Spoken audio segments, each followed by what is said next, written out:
दोस्तों नमस्कार। देश प्रदेश व दुनिया की तमाम बड़ी खबरों में आपका स्वागत है। आगे बढ़ने से पहले आइए एक नजर डालते हैं आज की बड़ी सुर्खियों पर। सीईटी एग्जाम पर फिर खतरा, बताएंगे क्यों हाईकोर्ट की याचिका से परीक्षा अटक सकती है। हिसार में एचयू बंद करने की चेतावनी, बताएंगे कैसे वीसी को लेकर भड़की महापंचायत, टिकैत चौटाला एक साथ। रेप पीड़िता का वीडियो वायरल, बताएंगे क्या थी वजह और कुलदीप बिश्नोई के खिलाफ क्यों खुली बगावत। हरियाणा राजस्थान जल विवाद सुलझने की कगार पर, बताएंगे कैसे दोनों सीएमओं ने तैयार किया साझा प्लान। कर्मचारियों से जुड़ी बड़ी खबर में आज हम आपको बताएंगे पीएफ से अब सीधे 5 लाख रुपए तक कैसे निकाल सकते हैं। लिंगानुपात पर सरकार की कड़ी कार्रवाई, बताएंगे क्यों 2 डॉक्टरों पर चार्जशीट की, एक कार रजिस्ट्रेशन रद्द किया। अमेरिका में जिंदा जले हरियाणा के 2 युवक, बताएंगे कैसे 140 की स्पीड में जगुआर ट्रक से भिड़ंत हुई। अब 3 साल तक लटके नए जिले, बताएंगे क्यों जाति जनगणना के बाद ही होगा फैसला। वहीं डीसी के पीए का आईफोन बना सबूत, बताएंगे कैसे 76 लाख की उगाही का हुआ बड़ा खुलासा। वहीं युवाओं से जुड़ी बड़ी खबर में आज हम आपको बताएंगे एसबीआई एसएससी में भर्तियों की भरमार, बताएंगे कितनी है वैकेंसी और कौन कर सकता है आवेदन। चुनाव आयोग ने राहुल गांधी को क्यों बुलाया, बताएंगे क्यों महाराष्ट्र में चुनाव फिक्सिंग का लगा आरोप। कथावाचक को पहले पीटा फिर मिला सम्मान, बताएंगे क्या थी वजह। 12वीं के छात्र ने की मां की हत्या, बताएंगे क्यों डांट से भड़का बेटा बना हैवान। वहीं पिता ने की बेटी की हत्या सिर्फ नंबर कम आने पर, बताएंगे क्या थी वजह। प्रिंसिपल पिता ने क्यों डंडों से पीटा। वहीं ईरान इजराइल युद्ध फिर भड़का, बताएंगे कैसे सीजफायर टूटा, मिसाइलों की फिर क्यों बढ़ी बारिश। दोस्तों नमस्कार, मैं हूं आपका अपना दोस्त अजय लोहान नारनौंदिया और अब खबरें विस्तार से। अब पीएफ अकाउंट से इमरजेंसी या जरूरत के समय 72 घंटे में 5 लाख रुपए तक आप निकाल सकेंगे। पहले ये लिमिट 1 लाख रुपए तक थी। केंद्रीय मंत्री मनसुख मंडाविया ने 24 जून को इसकी जानकारी दी। इससे पहले श्रम एवं रोजगार मंत्रालय की सचिव सुमिता डावरा ने 28 मार्च को श्रीनगर में हुई ईपीएफओ की कार्यकारी समिति की 113वीं बैठक में इस प्रस्ताव को पास किया था।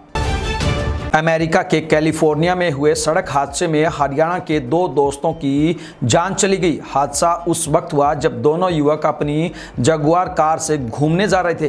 कार की रफ्तार तेज थी जो बेकाबू होकर पलट गई, फिर पलटी खाते हुए सामने से आ रहे ट्रक से जा टकराई। ट्रक से टक्कर लगते ही कार में आग लग गई जिसमें दोनों युवक जिंदा जल गए। सूचना पर पहुंची स्थानीय पुलिस और फायर ब्रिगेड ने किसी तरह आग पर काबू पाया। इसके बाद दोनों को निकालकर हॉस्पिटल पहुंचाया गया, लेकिन तब तक दोनों की जान जा चुकी थी। भारतीय समय के अनुसार हादसा रात को हुआ। इस घटना के बारे में परिजनों को अब पता चला। इसका एक वीडियो भी सामने आया है जिसमें ट्रक से टकराने के बाद कार जलती हुई दिख रही है। दोनों मृतकों में से एक युवक अपने माता पिता का इकलौता बेटा था। युवक करनाल और कैथल के रहने वाले हैं। दोनों अपनी जमीनें बेचकर अमेरिका गए थे।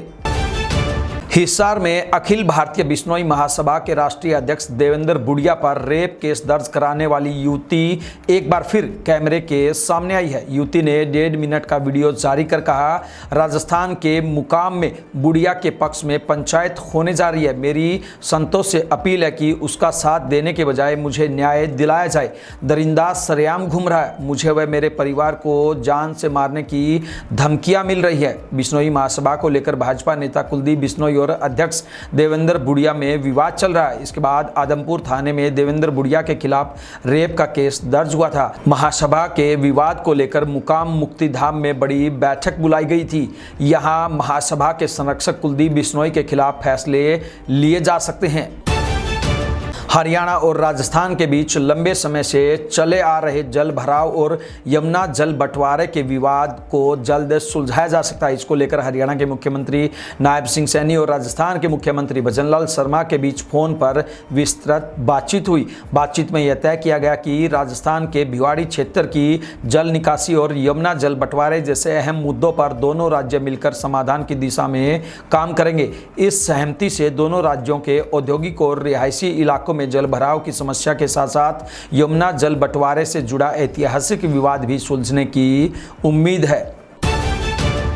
आइए अब बात करते हैं युवाओं से जुड़ी एक बुरी खबर की। जी हाँ, हरियाणा में ग्रुप सी पदों के लिए होने वाले कॉमन एलिजिबिलिटी टेस्ट यानी कि CET पर पेंच फंसता दिख रहा है। एग्जाम के रजिस्ट्रेशन से वंचित रहे या रजिस्ट्रेशन के लिए कम समय मिलने के चलते रिजर्व कैटेगरी का फायदा न उठा पाने वाले अभ्यर्थी पंजाब एंड हरियाणा हाईकोर्ट पहुंच गए हैं। 6 अभ्यर्थियों ने हाईकोर्ट में याचिका दायर कर आग्रह किया है कि हरियाणा ग्रुप सी के CET रजिस्ट्रेशन के लिए पोर्टल दोबारा चालू किया जाए। साथ ही जिन्होंने रजिस्ट्रेशन कर लिया है उन्हें ठीक करने के लिए भी समय दिया जाए। बता दें कि हरियाणा कर्मचारी चयन आयोग ने यह एग्जाम जुलाई में कराने की तैयारी की है। इसके लिए 13 लाख से ज़्यादा युवाओं ने आवेदन किया है। यदि हाईकोर्ट इन याचिकाओं को सुनवाई करते हुए कोई फैसला लेता है तो एग्जाम में देरी हो सकती है।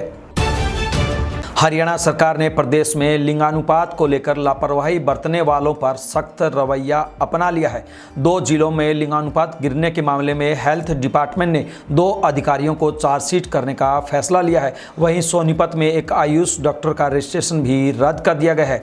राज्य टास्क फोर्स की साप्ताहिक समीक्षा बैठक में हेल्थ विभाग के अतिरिक्त मुख्य सचिव सुधीर राजपाल ने अवैध गर्भपात कराने वालों पर कड़ी कार्रवाई के निर्देश दिए हैं। उन्होंने कहा कि अगर कोई डॉक्टर इसमें शामिल पाया जाता है तो उसका लाइसेंस तक रद्द किया जाएगा। सरकार का साफ कहना है कि लिंगानुपात सुधारना सर्वोच्च प्राथमिकता है और इसमें किसी भी तरह की लापरवाही बर्दाश्त नहीं की जाएगी।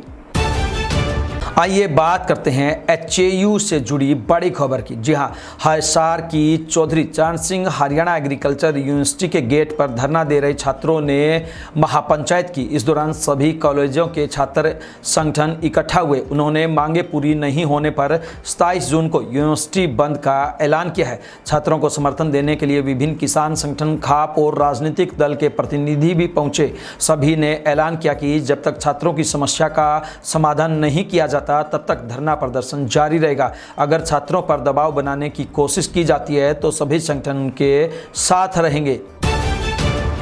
हरियाणा में नए जिलों का बहुत जल्द ही गठन होना था, लेकिन हरियाणा में नए जिलों का काम फिलहाल 3 सालों के लिए अटक गया है। अब सरकार इस पर केंद्र सरकार की जाति जनगणना के बाद ही कोई फैसला लेगी। अभी तक सरकार ने सिर्फ 2 जिलों पर ही मंथन किया है। इनमें हांसी और गोहाना शामिल है। यही वजह कि सरकार के द्वारा नए जिलों के मंथन को लेकर बनाई गई कैबिनेट सब कमेटी की एक मीटिंग भी जून में नहीं बुलाई है। 30 जून को कैबिनेट सब कमेटी के कार्यकाल खत्म होने के बाद 2027 या 2028 में नई कैबिनेट सब कमेटी बनाकर नए जिलों को बनाने पर फिर से मंथन करेगी। अभी तक जिन नए जिलों को बनाने की तैयारी चल रही थी उनमें हिसार का हांसी, सिरसा का डबवाली, करनाल का आसंद, जींद का स्पीदो और सोनीपत का गोहाना शामिल है। इनमें हांसी और डबवाली पहले ही पुलिस जिले बनाए जा चुके हैं। इसके अलावा गुरुग्राम के मानेसर को भी जिला बनाने की मांग उठी थी, लेकिन डॉक्यूमेंट पूरे नहीं हो पाने के कारण अब तक इस पर कोई भी चर्चा नहीं की जा सकी है। सोनीपत में 3.5 लाख रुपए रिश्वत लेते रंगे हाथों पकड़े गए डिप्टी कमिश्नर के निजी सहायक यानी कि PA के मामले में नए खुलासे हुए। एंटी करप्शन ब्यूरो को आरोपी के iPhone 14 की जांच में कई संदिग्ध लेन देन के साक्ष्य मिले हैं। शशांक के पर्सनल खाते से साल 2019 से लेकर 2025 तक करीबन 75 लाख रुपए की ट्रांजैक्शन की गई है। कई बार मोटी रकम का लेन देन भी हुआ है। इसके अलावा कैश का लेन देन इनसे अलग है जिसका हिसाब नहीं मिला है। एसीबी जांच में सामने आया है कि आरोपी PA शशांक ने UPI, गूगल पे और फोन के माध्यम से कई सरकारी कर्मचारियों और निजी व्यक्तियों से लेन देन की है। इन लेन देन में ट्रांसफर रोकने, अच्छी पोस्टिंग दिलवाने और अन्य निजी कामों के एवज में ली गई कथित रिश्वत शामिल है। 20 जून को गिरफ्तार किए गए आरोपी को 2 दिन के रिमांड के बाद कोर्ट में पेश किया गया। शिकायतकर्ता के वकील द्वारा 3 दिन के अतिरिक्त रिमांड की मांग को को कोर्ट ने खारिज कर दिया और आरोपी को 14 दिन की न्यायिक हिरासत में भेज दिया। अगली सुनवाई अब 5 जुलाई को होगी। आइए बात करते हैं युवाओं के रोजगार से जुड़ी अच्छी खबर की। जी हाँ, स्टाफ सिलेक्शन कमीशन यानी कि एसएससी ने सीएचएसएल की 3131 भर्तियों के लिए आवेदन मांगे हैं। 18 से 27 साल तक के 12वीं पास कैंडिडेट 18 जुलाई तक इसके लिए अप्लाई कर सकते हैं। सिलेक्टेड कैंडिडेट्स को पद के अनुसार 92,300 रुपये प्रति माह तक सैलरी मिलेगी। कैंडिडेट्स ssc.gov.in पर जाकर अप्लाई कर सकते हैं। स्टेट बैंक ऑफ इंडिया ने प्रोबेशनरी ऑफिसर के 541 पदों पर भर्ती निकाली है। 21 से 30 साल तक के ग्रेजुएट कैंडिडेट 14 जुलाई तक इसके लिए अप्लाई कर सकते हैं। सिलेक्टेड कैंडिडेट्स को 48,480 रुपये बेसिक पे के आधार पर सैलरी मिलेगी। कैंडिडेट्स sbi.co.in पर जाकर अप्लाई कर सकते हैं। आइए बात करते हैं राहुल गांधी की। इलेक्शन कमीशन ने कांग्रेस नेता राहुल गांधी को लेटर लिखा है। इसमें महाराष्ट्र विधानसभा चुनाव में धांधली के उनके आरोपों पर चर्चा के लिए बुलाया है। एएनआई के मुताबिक लेटर 12 जून को मेल और राहुल के आवास पर भी भेजा गया है। यूपी के इटावा में कथावाचक की पिटाई का मामला यादव बनाम ब्राह्मण होता जा रहा है। अखिलेश यादव ने कथावाचक और उनके साथियों को लखनऊ बुलाया, उन्हें ढोलक और हारमोनियम गिफ्ट की कथा भी कहलवाई। 21-21 हज़ार रुपये लिफाफे में दिए। हालांकि 51-51 हज़ार रुपये देने का ऐलान किया है।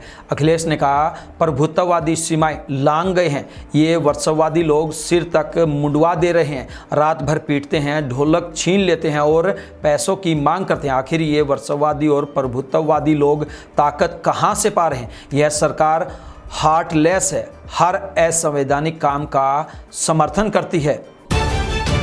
आइए बात करते हैं कैसे आजकल के नन्हे मुन्ने बच्चे अपराध की दुनिया में जा रहे हैं। जी हाँ, कानपुर में बड़े बेटे ने मां की दुपट्टे से गला कसकर हत्या कर दी। इसके बाद बॉडी बेड के अंदर भर दी। इस वारदात के कुछ घंटे बाद जब छोटा बेटा स्कूल से आया तो पूछा कि मां कहाँ है। इस पर बड़ा भाई कुछ नहीं बोला। वह काफ़ी देर तक मां को ढूंढता रहा। इसके बाद जब छोटा बेटा मां के कमरे में गया तो वो उसे बेड के बाहर दुपट्टा फंसा हुआ दिखाई दिया। इस पर उसने बेड खोला तो अंदर मां बेहोश पड़ी थी। इसके बाद छोटे बेटे ने मामा और पुलिस को इस बारे में बताया। पुलिस पहुंची तो मां की सांसें चल रही थी। पुलिस मां को अस्पताल लेकर गई, जहां इलाज के दौरान उसकी मौत हो गई। आरोपी बड़ा बेटा 12वीं का स्टूडेंट है, जिसे पुलिस ने हिरासत में लिया है। हम आपको बता दें कि इस बच्चे ने अपनी मां की हत्या केवल इसलिए कर दी क्योंकि इसकी मां ने उसको बर्तन साफ करने के लिए कहा था।